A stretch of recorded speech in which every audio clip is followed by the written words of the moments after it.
Be a part of the best pro wrestling podcast today by supporting the Going In Raw Patreon. You can enjoy access to the live taping of the show, exclusive merchandise, and patron-only episodes, and so much more. Support Going In Raw today. Click the link in the description.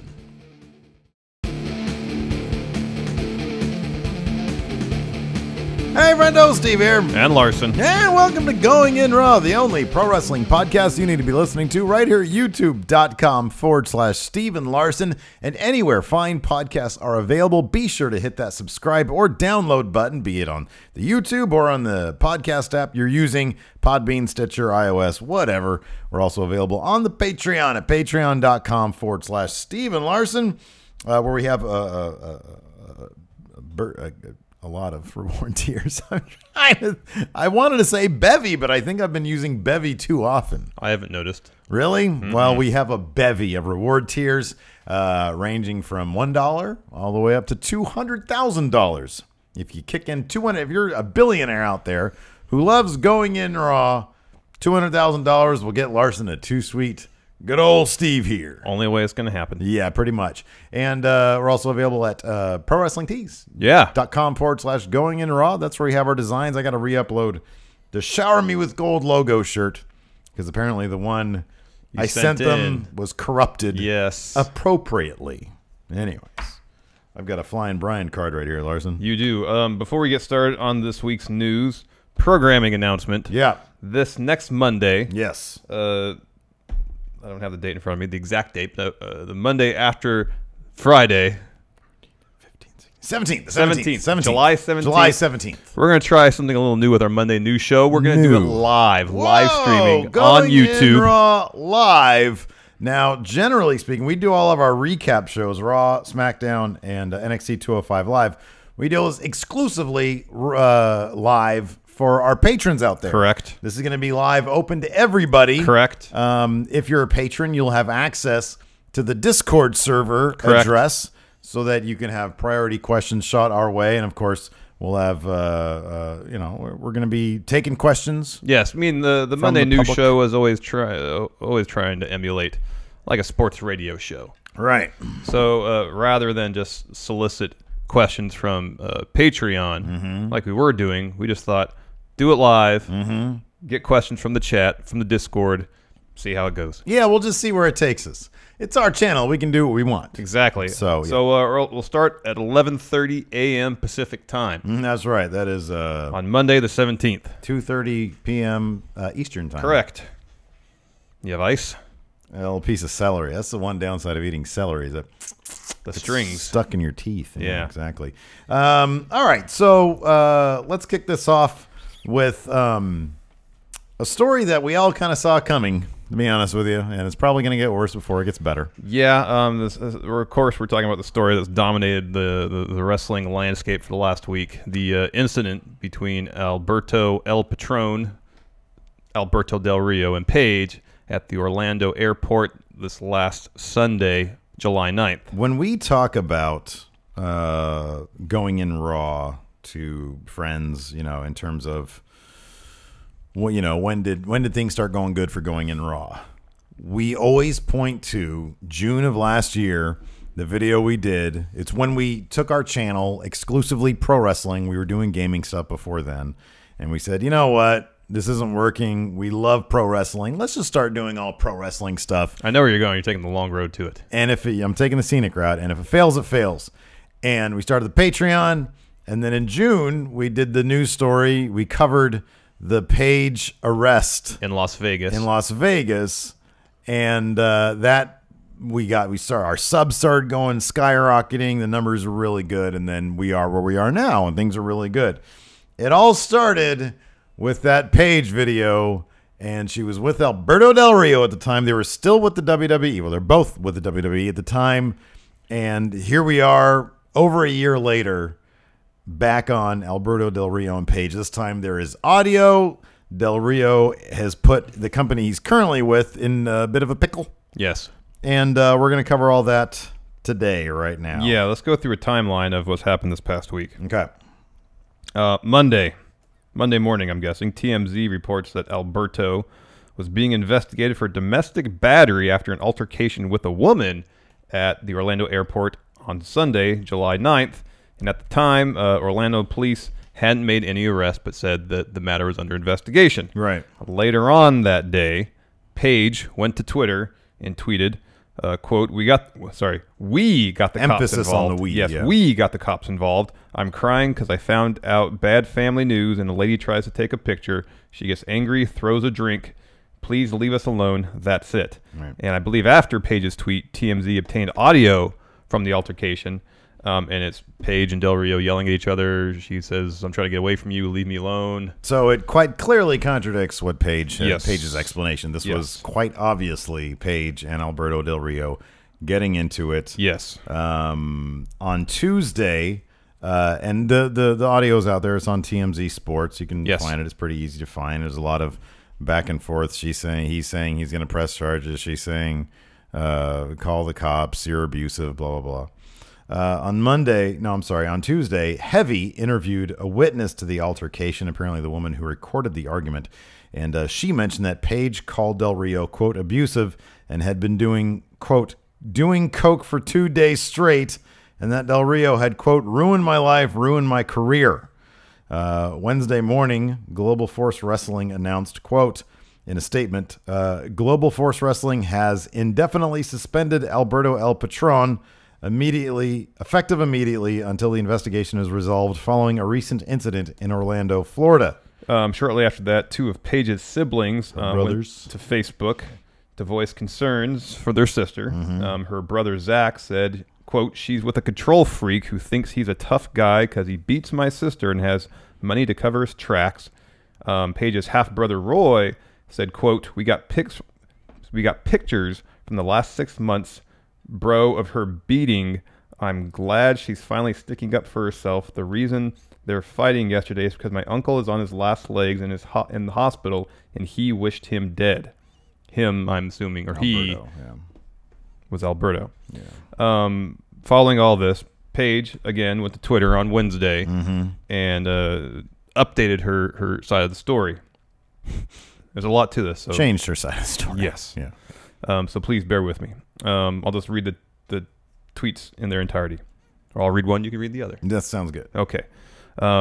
Quote, Alberto didn't want me to say full story because he didn't want people to know, and I didn't want people to know that I threw a drink on him. But the full story is, I had a phone call saying my uncle's in a bad way. I'm crying outside the restaurant. I go in. Alberto is hugging me. I'm a little sensitive and we start bickering about something so small. I say I'm leaving and he says something that I won't write on here, but it wasn't nice. And I, even though I shouldn't have done it, I threw a drink in his face because I was so angry. Again, shouldn't have done it. It was in front of a lot of people. I walk out. He follows me a few seconds later and gets the cops and security, and a crazy lady decides to leave whatever she's doing to follow us and invade our privacy in a completely low way only low-life people would do. She continues. Anyways, it was me who was being held for battery charges because I threw a drink on him. No, he never touched me, and no, I never hit him with a glass 3 times like the internet in all their glory is making out. It's completely ridiculous how one story can spiral out of control. Oh, and guess what, internet? He smelt like beer because I threw a beer on him. Nothing more, nothing less. No one got arrested. There's no mugshots. There's no charges. Nothing. The horrible, disgusting human being of a lady decided she wanted to make money out of our misfortune. I wish people would give us the privacy we deserve. I know we won't get it, but I wish that would happen. Pro Wrestling Sheet contacted Orlando police, and still, as of 2:30 or so Thursday, Orlando police only lists Alberto as a potential suspect. And again, the whole thing's still under investigation. Yeah. Yet, in the latest Wrestling Observer newsletter, Meltzer points out that apparently Alberto and Paige are still together. Yeah. So, I mean, obviously it's a sad situation. People have noted on Twitter as well that, for a while now, there have been pictures on social media that Paige posted of herself where, not intending, I don't think, not drawing attention to it, but the fact that it's obvious that it's there, that she has bruising on her, Dave Meltzer pointed out on Wrestling Observer Radio that, you know, Alberto Del Rio has posted pictures of himself with bruising on him. I mean, they're wrestlers. She hasn't been able to wrestle. No, she's been recuperating from neck surgery. Yeah. So who knows if that means anything. It's a sad situation. Like I said, you know, it's probably going to get worse before it gets better. I mean, these things generally don't just resolve themselves. Yeah.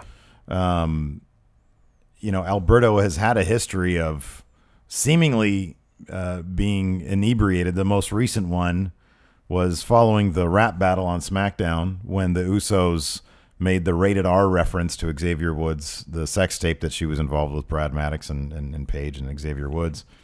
And Alberto takes to Twitter and says, you know, he challenges them all to a fight at his restaurant in San Antonio. Gives the address and the time. Yeah, exactly. And then for a while, I don't know, late last year, early this year, he seemed to be getting in a lot of fights.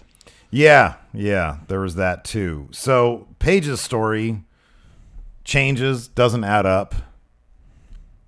You know, we haven't really heard anything from Alberto Del Rio about this. Jeff Jarrett, in a conference call, basically said, you know, he's suspended, but for now we're going to keep the title on him. Or no, I'm sorry. He said no decision has been made about that. We're going to keep investigating the matter. When asked if this is from Cage Side Seats, they have a bit of a rundown of the call. When asked if Global Force Wrestling would consider editing El Patron out of Impact episodes, which have already been taped, apparently there is 5 remaining in the current slate. Jeff Jarrett said no, believing it would, quote, further damage the brand. I don't understand that. Not really the right wording to use there, Jeff. You know, it's understandable. You know, El Patron apparently is featured pretty heavily in the latest episodes of Impact. They can't. I would think you could say this. No, because logistically, it simply wouldn't work for the demands of the TV show. Yes. You could say that. You could say any number of things. Saying that it would further damage the brand, I think that's what he means in terms of, well, if we edit them out, we're going to have episodes that are like, you know, I think it's a 2-hour show. Yeah, it'd be like 90 minutes. Exactly. Maybe, and there'd be huge plot holes. Exactly. Like it wouldn't make any sense. It's impossible to do, unfortunately, at this point. Just saying it would further damage the brand. Bro, your brand is about as damaged as it can be. Yeah. Like, you can't further damage the brand. Not really. And you going on about the Hardys, which we'll go on in a bit, further damages your brand. Yeah, it doesn't help any. So, I don't want to hear about your brand being damaged. GFW isn't a brand, all right? No, it's more of an idea of a brand. Exactly. You told me earlier that you were listening to Wrestling Observer Radio this morning. Mm-hmm. And they had something to say about this whole thing? Oh, I mean, yeah. Well, yeah. I mean, their main point was, I mean, it's a fairly obvious one. Alberto Del Rio has a history of erratic behavior like this. Yes. Either being inebriated and getting on Periscope and challenging Triple H to a fight, or getting on Twitter and challenging Triple H to a fight. Seemingly doing everything he can to get his girlfriend fired from the company that she's employed by. Yes. And this is the guy that Jeff Jarrett has decided to roll with as your champion. Mm-hmm. If this was the WWE, he would be stripped of the title immediately. Yes. Be placed on suspension immediately. Yes. And granted, I understand that the production schedule is different and it's more difficult for them to do this, but there would be immediate action. They declined to sign Moose because in 2009, he was arrested for a domestic incident that I looked up, and I don't believe I couldn't see if he was ever actually charged with anything. But it was, from what I understand, she claims that Moose pushed her on the stairs. He spat at her. It seemed to be a fairly, and look, domestic abuse, domestic battery. It's not a minor thing, regardless. But it wasn't. You know, both people declined medical help or anything like that. And there hasn't been a peep of it ever since then. That was 8 years ago. Yeah. And the WWE still said, no, we're good. Yeah. According to rumor. I don't know how much of that has actually been confirmed that that's the reason they didn't sign Moose. But Moose is a hell of a talent. Yeah. He's good charisma, good-looking guy. And now he's a champion in GFW. So the fact that they would go all in have we ever heard anything in terms of Bobby Lashley's reputation? I've never heard anything.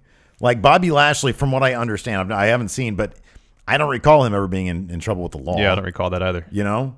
And they had an opportunity to keep the title on him, build up Moose even more, and give it to him. But for whatever reason, Jeff Jarrett loves Alberto Del Rio. Yeah, I don't get that. I do not get that.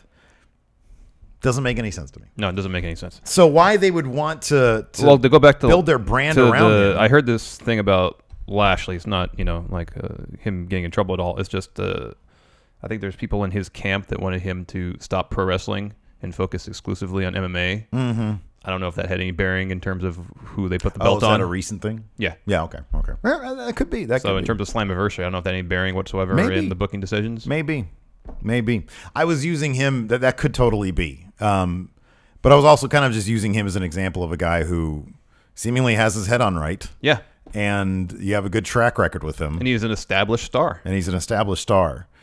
Like, it's possible to have that. That's a great example of a guy at top of your company, Yeah. Biggest charisma guy in their company right now is Ethan Carter III. Yeah. God damn it. That dude is a superstar. Yeah, he is. He really is. And he was champ for a while. They didn't do anything with it. Put the title back on him. Mm-hmm. I get that you have Alberto Del Rio. He's a former WWE World Champion, WWE Champion. But it's not as if he moved the needle in WWE at all. Right, exactly.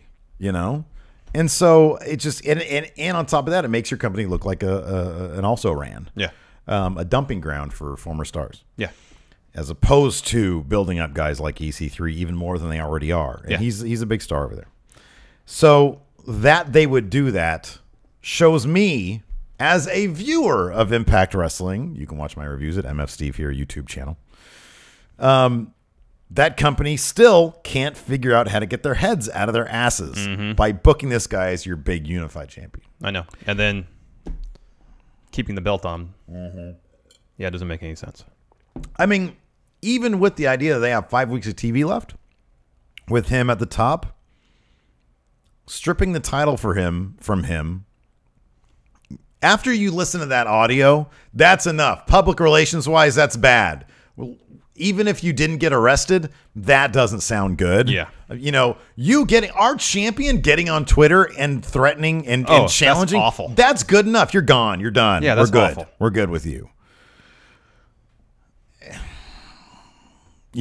Until Impact shows that they can be a company that's serious about their business, nobody's going to take them seriously. Exactly. That's the bottom line. Now, whenever anybody watches Impact Wrestling, they're going to be looking at Alberto Del Rio, still with his Alberto Del Rio trunks, and think, this guy here, he's the Paige guy. He's the guy who, got into an altercation, has gotten into altercations with Paige. Yeah. So, I don't know. It's a bummer of a situation. It is. Jeff Jarrett doesn't seem to be helping matters. But I never really figured he would. No. Speaking of Jeff Jarrett not helping matters, let's move on to our next story. Yeah. It seemed like earlier this week we might have some clarity, at least more so than we had in previous weeks or months, about the Hardys finally be able to use the broken gimmick in WWE. I mean, on Raw, we all saw the Hardys drop numerous references to the Broken Universe, and that sparked a lot of speculation. Yep. Ourselves included, that they either had or were close to acquiring the IP from Global Force Wrestling. One of these days, we're going to be done talking about the Broken Universe on this show, but it's not today. It's not today. But during a conference call Wednesday, the same one where he spoke about Del Rio, Jeff Jarrett was asked if the Hardys had gotten the IP. His answer, no, they haven't. No, they haven't. Matt Hardy's wife, Rebby, who typically she goes to Twitter quite a bit to voice her frustrations about various things, including the Broken Universe IP. She went once again to Twitter stating, "We had agreement terms as of last week, included non-disparagement clause to the tune of $5,000 every time I tweet something about TNA, but according to Jeff Jarrett, there is nothing." Matt chimed in as well, saying, "True. Ed Nordholm and Leonard Asper could end this issue. We've been willing to. Rebby's been peaceful for weeks while they blatantly stall." So PW Insider had a long write-up about everything that's been going on. And they reported that a deal had been reached in principle between the Hardys and Impact, and that was mediated by Billy Corgan, who I believe the Hardys are friendly with. And according to PW Insider, all sides would have released a statement wishing each other well and would have agreed to no longer comment on each other publicly. The Hardys would have been able to utilize the broken gimmick, and one would assume Anthem Media would have received some sort of payment in exchange. And the report goes on, the deal was then drafted by the Hardys' lawyer and sent to Anthem Media's Ed Nordholm to sign off on, but for whatever reason, several weeks have gone by without a response from Nordholm or any indication that the agreement was actually going to be signed. And then one source stated that when Nordholm received the agreement in writing, he claimed that it wasn't what the two sides agreed upon, but confirmed that since that point, there had been no additional communication with the Hardys' side. So, I mean, whenever there's a he said, she said, whatever you want to call this, it's, you know, you can't, it's difficult to say this guy's right, this guy's wrong. For all we know, the Hardys' lawyer did draft up an agreement that wasn't what they agreed upon and sent it Entirely over to him. possible. We have no idea. So yeah, all the teasing we got with the broken stuff. I mean, this is the kind of thing that can, you know, it's literally going to be one day. It's just going to be resolved. You know, it's a bit surprising that it's taking this long. We don't know who's. I mean, I guess in the right or in the wrong, if you consider there a right or wrong here. Yeah. I mean, if two sides came to an agreement and when the actual agreement was laid out in writing, that agreement wasn't what one party thought it was going to be, then maybe that party was in the wrong. I don't know. But anyways, I mean, you know, updated. Seems like we're have to wait a bit longer if you really want that broken gimmick in WWE. But I just wonder at what point is it going to take so long that people just won't care? Never. I don't know. Never, man. Come on, that's never gonna come to pass. Well, I've said this before. You know, how are they going to introduce it? I guess is Matt come out one day just suddenly broken, no backstory, no introduction, no origin story. They'll set it up. But then, how do you explain all the references to broken and deletion and such? Short memory in the WWE, dude. All they got to do as soon as it's signed, sealed, and delivered. All right, book these guys to really hurt Matt Hardy. The fact that he's been teasing it, you could say is, oh, it's starting to seep through. No, I understand that, but I'm saying from the perspective of people who have zero idea what it is, that aren't familiar with the storyline. Well, to them it'd be new anyways. I know, but if he just showed up on Raw one day and just started doing Broken Matt with no introduction to it, no origin, no backstory, it could be jarring. Yeah, I don't think you know, you just set the storyline in place. You know. That's all you do. 5 Shatter Machines from the Revival. He's broken. Boom. Exactly. That's all you gotta do. One of those, and people are gonna mark out, dude. I don't care if it's 2 years from now.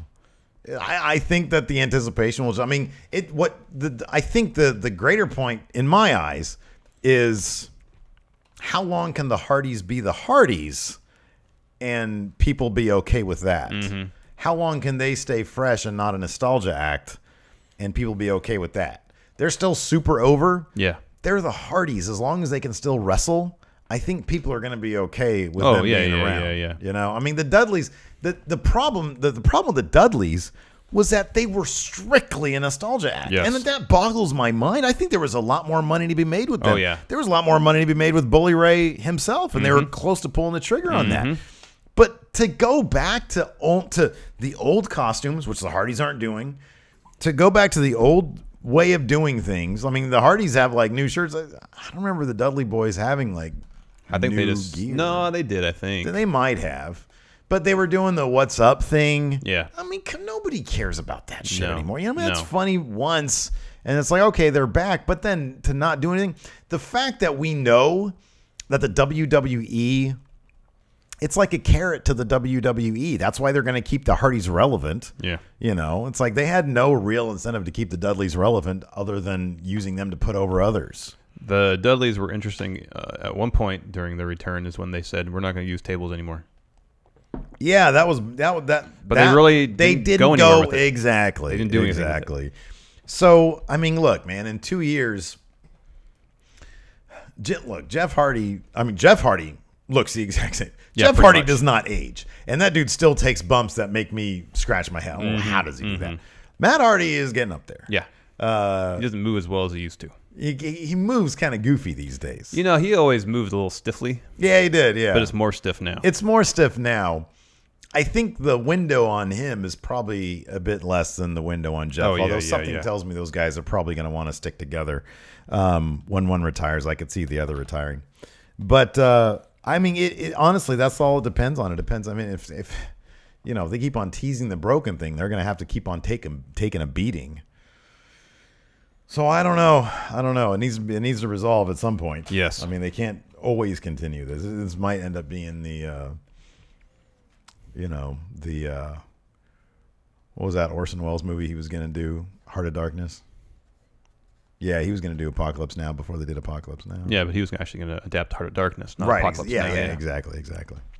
So it might be the great thing that never happened. And then it'll be on 5 years from now. It'll be on WWE.com. Yes. The entire story in the one paragraph blurb. I know. All right, and so our last news story about Enzo Amore. Yeah. Oh baby, I like it raw. Oh baby, nobody likes me. Well, I got kicked off a bus. It certainly seemed like Roman Reigns wasn't a fan of him at this particular point. So according to the Wrestling Observer newsletter, Enzo Amore has a lot of heat on him right now. Apparently there was an incident on the tour bus when the talent was traveling together several weeks ago, maybe when they were in Europe. Okay.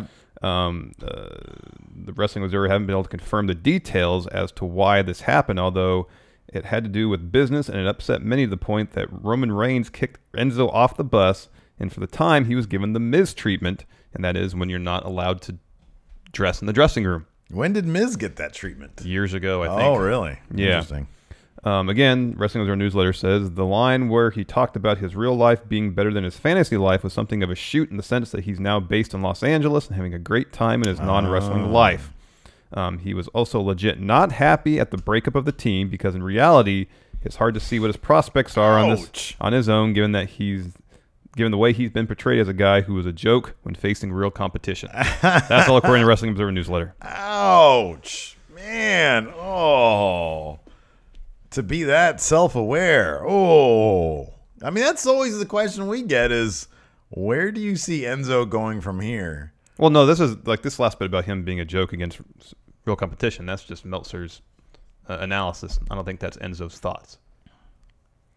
He was also legit not happy about the breakup of the team. And then I imagine the rest is speculation. Yes. But, I mean, it's not hard to come to that conclusion. No. Because he's right. Where does he go from here? You know, that's the question we get. Where does he go? Yeah. I mean, that's literally the first thing we asked ourselves when they broke up. Yeah. Even before that, when there was rumors that they were going to break them up, that WWE had high hopes for Cass. Yeah. So far, let me ask you something. And I know it's early, but don't have that be your answer. Break up, good idea or bad idea? I felt like they left a lot of money on the table by not having them be tag champions first. For a while. Yeah. For a while. I mean, they sold a lot of merch. I think they had the most merch of anybody.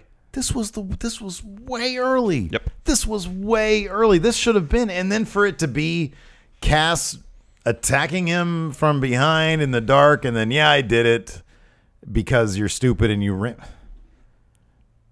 It was way too early. And you know, we try to look at things. Okay, this is the hand we've been dealt. Now let's comment on it. But that's a crap hand that they dealt. And so, you know, we're trying to look at, okay, how's Cass doing on the mic? How's Enzo doing? What do we see for him? Yeah, what are the prospects of him on either Raw still, 205 Live? Yeah, whatever the case may be. But and then to get kicked off. How do you think they do that? Do you think they stop off at a spot? Does Reigns go to? I'd like to know the step-by-step. Does he spear somebody out the door of the bus? Well, that would be ideal. That would be ideal. I don't know. All those people asking us in the comments, can you take Enzo out of your intro? I might have to do that now. Yeah, ask a question later on. Okay. Oh, we got to talk about that. Yeah, we can address that there. Yeah. Yeah, I mean, it's a bummer. Enzo and Cass, they've been friends for a long time, right? Oh, they've known each other for a long time. Well, yeah. So their story was they knew each other in elementary school, but they weren't like friends. And then when they both showed up, at NXT in developmental on the first day at the same, together, and they looked at each other and realized that they had known each other. And then from then on, they were a tandem. They were a duo. Yeah. And so, And they were never tag champs in NXT, which is weird. Yeah. And then they never got it on the main roster. Nope. They've only been up for When we heard, about a year. We heard that there was rumors they were going to break up, seemingly right after they were called up from NXT. Yeah. We always thought, okay, that's a year or at least 2 years down the line. We'll give them a good run, right, as tag champions. Yeah. And then from there, eventually have them break up. Come in huge, yeah. Yeah, they just took that whole year of them actually being a dominant tag team out of the equation. Yeah. And so they both kind of look weak. Yeah. Especially now the Big Show coming in and destroying Cass. I know. Cass doesn't seem ready either on the mic or in the ring. Doesn't seem like they really have a character for him other than he's just a heel now. I know. So the whole thing seems rushed. It really does. And so I could totally see why there'd be frustrations. Oh, yeah. Curious to know exactly how you piss off so many people on a bus that they kick you off, though. Yeah. Enzo started making a lot of fart noises, and Roman Reigns hates fart noises. Apparently. That's what we said Sin Cara did in yeah, exactly. Yeah. In Scotland or whatever on the bus to get kicked off. Because I think there wasn't a report there that he was just being obnoxious. Yeah, he's making weird noises. And they literally said weird noises. What's more weird than a fart? Or he's back there. Or when he's back there.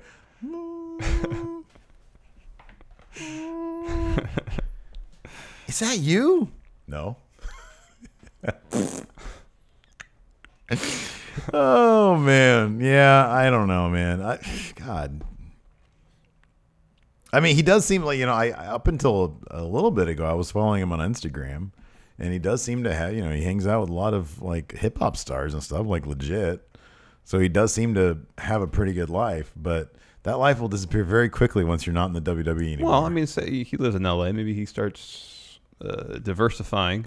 Got myself a studio apartment. No, like gets an agent, tries to get some acting work. Hollywood, what is it? Championship Wrestling from Hollywood. Yeah. I'll be your main eventer. Can't teach that. He's got tons of personality. Yeah, he does. He does. He's good on the mic. I don't know if that will transition at all to acting chops, although he cried on cue. Yeah. When Cass revealed himself as the attacker, so...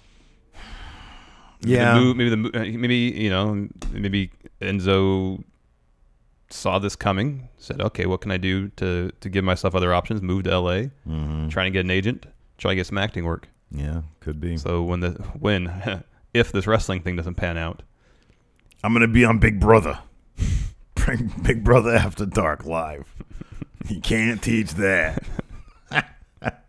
Doing shoot interviews on Big Brother After Dark. Yeah, and then Roman kicked me, and then Joe kicked me off the bus. Samoa Joe? No, Roman. Who? Joe. That's his name. Joe Annoy.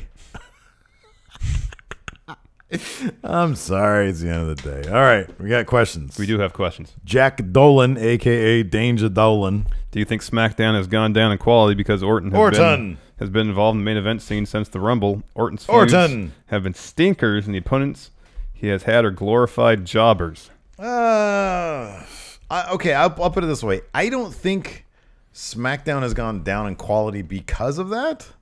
Because their main event scene really isn't even that. Their main event scene is around the U.S. title. So as long as you sort of just accept that the U.S. title is the best title, then it's all good. Yeah. Because Jinder makes for a decent mid-card, upper mid-card heel. Yeah. It just so happens that he has the Bruno Hulk Austin Rock belt. Well, Jinder carries himself like a champion. Yeah, he really does. Although, since being given the opportunity, he's really run with it. I forgot who mentioned this, but this week on SmackDown, when his Floortron started crawling, he was about to step, but he was about to overstep it because he has like those massively long legs, and he had to he didn't stumble. He had to adjust his pace. He had to adjust his pace, exactly. Because it was off. It was off this week. It was weird. Usually he stands out there and then it comes out from behind him. This time it started and he started and then it stopped or something. I don't know. I don't feel like there's an obvious cue with that whole thing. Yeah, I know. There doesn't seem to be. No. It's weird. He looks great though. Oh yeah. He's got back muscles on back muscles. Yeah, his trapezius are larger than my arms. They're ridiculous.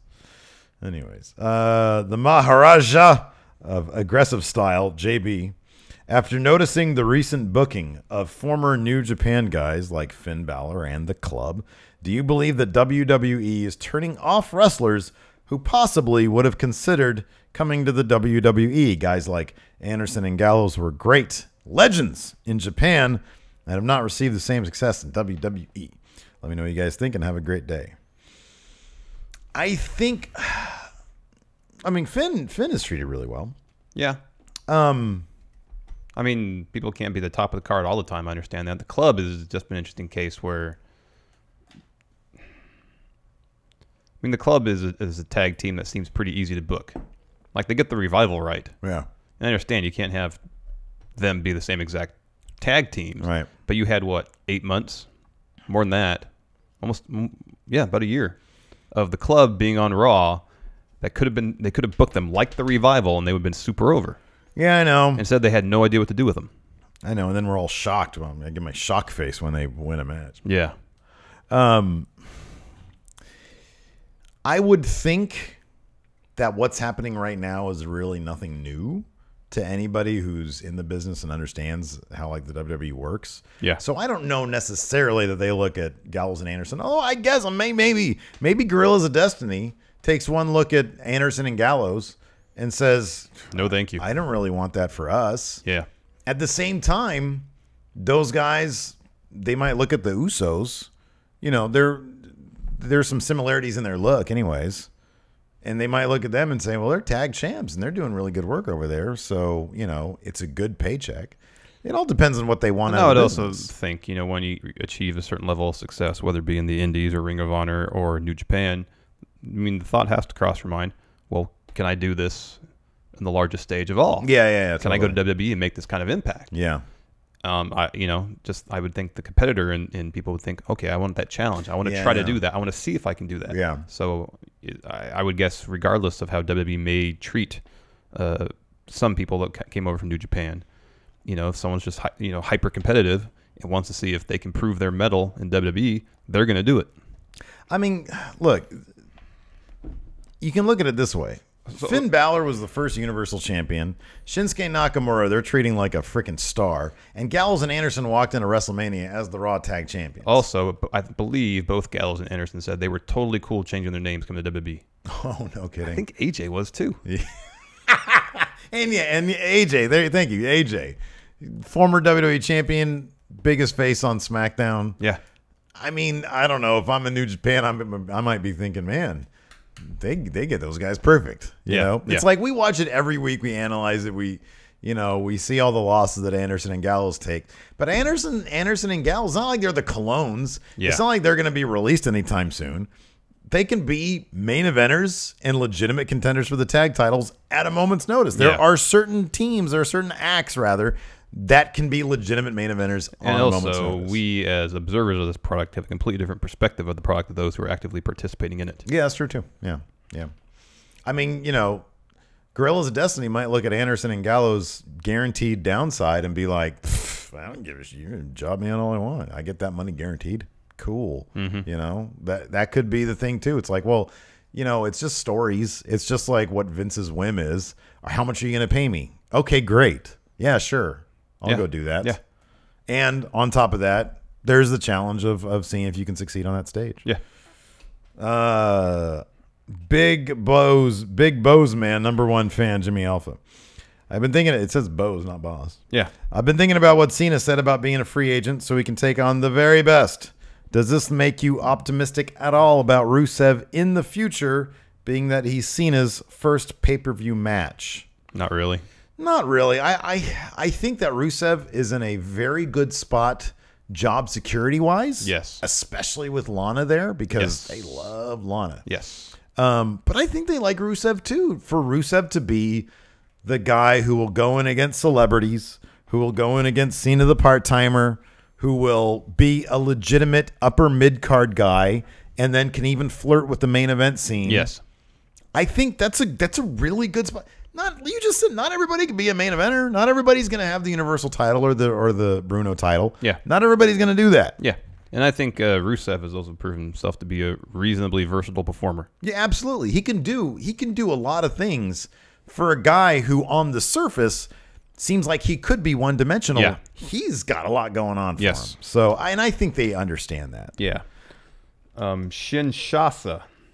Hey guys, love the show. Do you think we would ever see Brock Lesnar going back to his old movesets instead of repeated German suplex followed by an F5? No, not at all.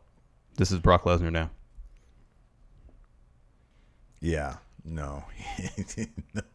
Brock Lesnar cashes those checks and he doles out German suplexes. That's what he does. Yeah. Penultimate Tommy Wiseau. Not an NXT 205 live question. It was from the question thread. That thread. Okay.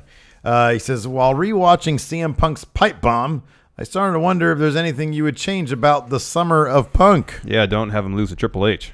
Don't have him lose to Triple H. And when he won at Money, the biggest thing for me was, and I know for you too. Oh, yeah. When it made the bank, defend the belt other places. Yes. That'd been brilliant. That would have been so cool. Could you imagine if he showed up at like Supreme Pro Wrestling, like that level of a place? No, I know. No, it should be, you know, like all the kind of relationship that WWE apparently has with Progress and ICW. If they could have fostered those kind of relationships with American independent promotions, small. I know.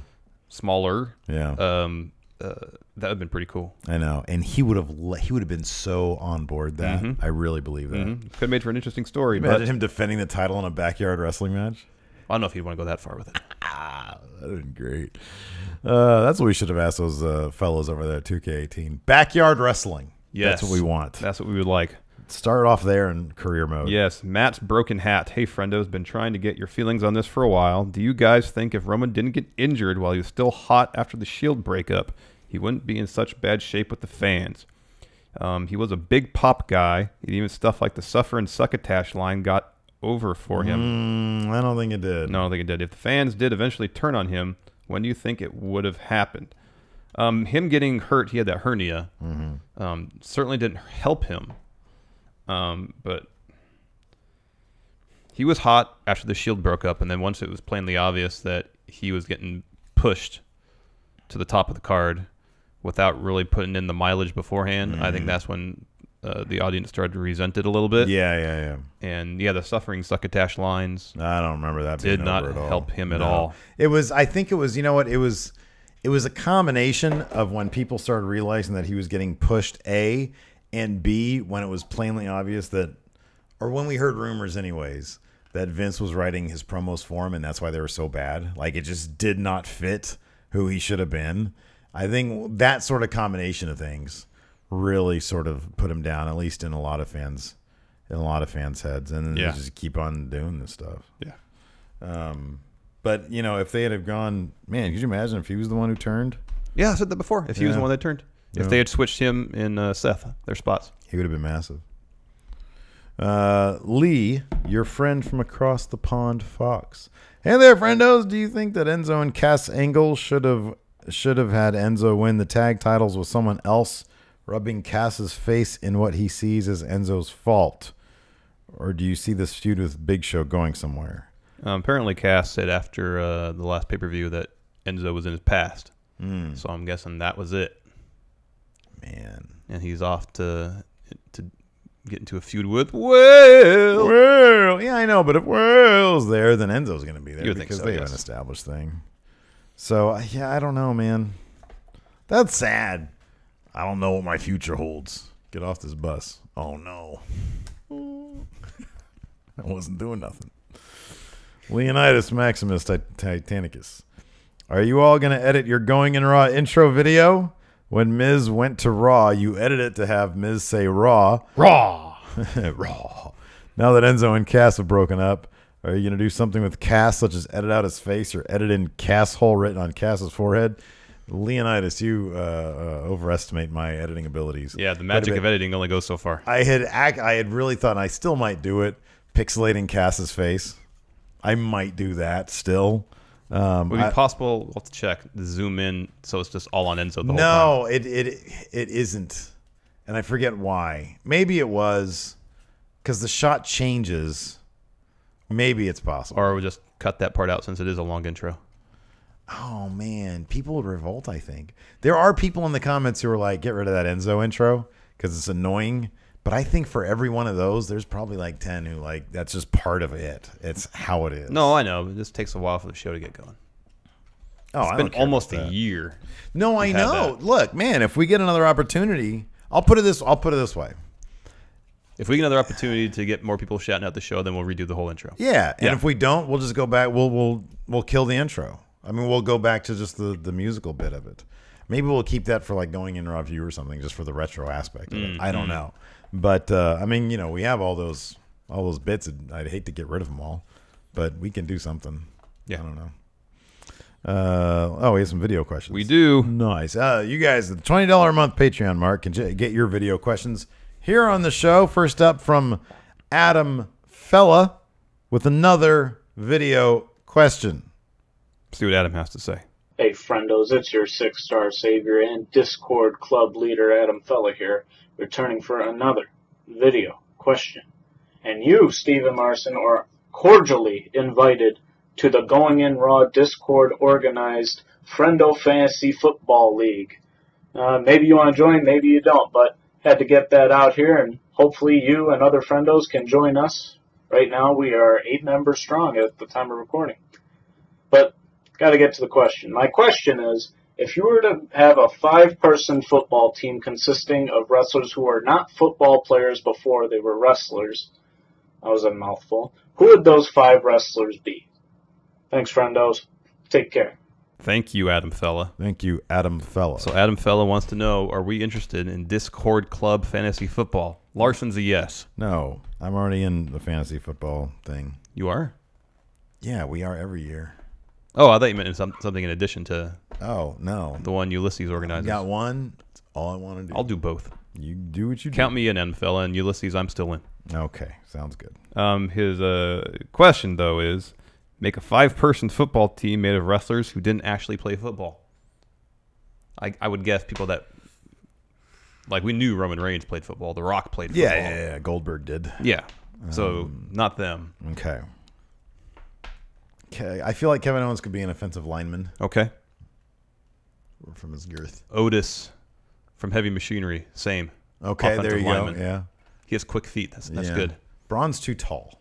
Yes. I feel like Braun wouldn't be a good football. He'd be a good defensive lineman. They can knock down passes. Knock down passes. But he wouldn't wear helmets or pads. No. Just wear his Braun gear. So that's 3. We need some we need like a running back or a receiver and a quarterback. AJ Styles could probably be a running back. I feel like he played football. I think he did too. Maybe that's where I'm getting that from. He was a receiver, I think. Maybe. John Cena quarterback. All right. We need 2 more. Lana in lingerie football. Is that still a thing? I still do No, that? I don't think so. Really? I don't think so. I don't know, though. Who's someone that's really fast? Dog Ziggler in the Puppy Bowl. There you go. Who's someone who's really fast? Oh, about Cedric Alexander. Okay. Cedric Alexander. Wide receiver. Okay. Yeah, there you go. Another video question from Alexander Carenti. Let's see what Alexander has to say. In the Raw Tag Team division, there's definite lack of babyface tag teams. ENZO and Cass broke up, Golden Truth broke up. Really, all that you have left is the Broken Hardys and Slater and Rhino. So who's the next babyface tag team to go after Sheamus and Cesaro? Because the Broken Hardys look like they're getting into a feud with the Revival. Is it Slater and Rhino, or could they turn the club face? If you haven't had the chance, watch their ride-along, Gallows and Andersons, and watch Talking Shop with Chris Jericho. Those are hilarious, and Gallows and Anderson, in my opinion, are 2 of the most underutilized guys on the main roster. Cheers, guys. Thanks. Thank you, Alexander. What do you think about a club face turn? Yes. Yeah, no, I think we've talked about that a little bit. No, yeah. I think it totally makes sense for them. Crowd would be huge behind them. They need wins to do it. You could do a storyline about them realigning with Finn Balor. Yeah, absolutely. That'll be good stuff. That'd be really great. I love that idea. I'm definitely an advocate for that. Jordan Carter has a question. Hey, friendos. So SummerSlam marks the first year of wrestling for me. And I think I've been pretty lucky with the quality between New Japan and WWE.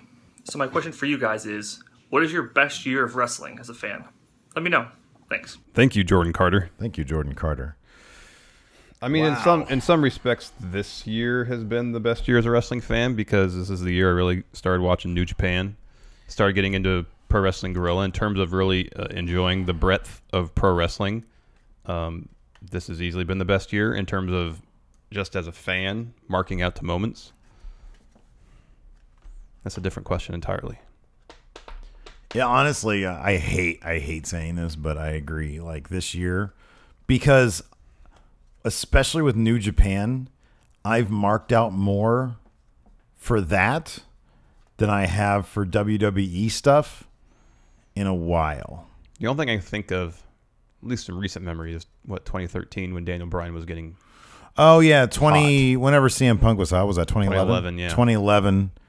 I marked out a lot for CM Punk. But then, you know, both those years we were pretty much only watching WWE's product. Yeah. I mean, just think this year. We've been to WrestleMania, we went to a Pro Wrestling Guerrilla show, we saw the 2 New Japan shows, we went to an independent show in here in Sacramento. We've been to Raw and to Payback. Yeah, and if you go back, I mean, even if you go back 2 Raws. 12 months, NXT. if you go back like 12 months from now, or from, 12 months ago, like let's say the second half of 2016, the second half of or the first half of 2017. Yeah, it's insane. I mean, SummerSlam, all that stuff, you know. So in terms of being a wrestling fan and being able to experience wrestling things, it's been the last 12 months by far. Yeah. Having my career be pro wrestling podcast. Are you kidding me? Yeah.